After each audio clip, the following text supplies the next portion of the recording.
Those ICE agents continue to make their presence known in the city and suburbs.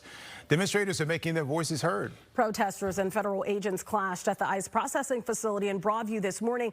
Casey Cronus is live there with the latest this afternoon. Casey?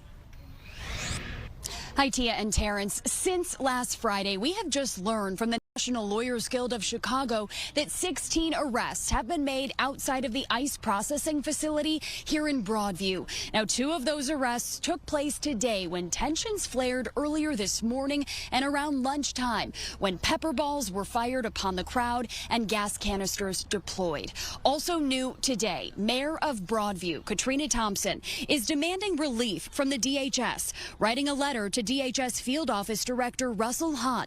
In it, she writes that this neighborhood is under siege and that the relentless deployment of tear gas, pepper spray, mace, and rubber bullets is not only harming area residents, but also Broadview police officers and firefighters. She is demanding additional fencing come down that went up this week.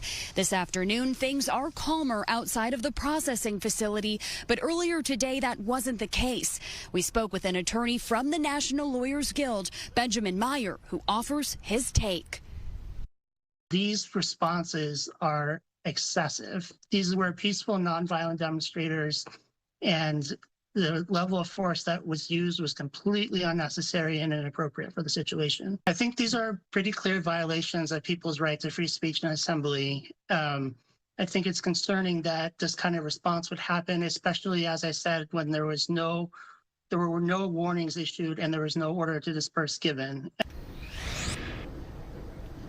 Now, that kind of sent much of the crowd earlier today out of the area. Right now, I'm counting about a dozen or so protesters who are still here on the ground. Time will tell how many people will gather this evening. That is when we saw the majority of protesters come together last Friday. Reporting live in Broadview, Casey Cronus, Fox 32, Chicago.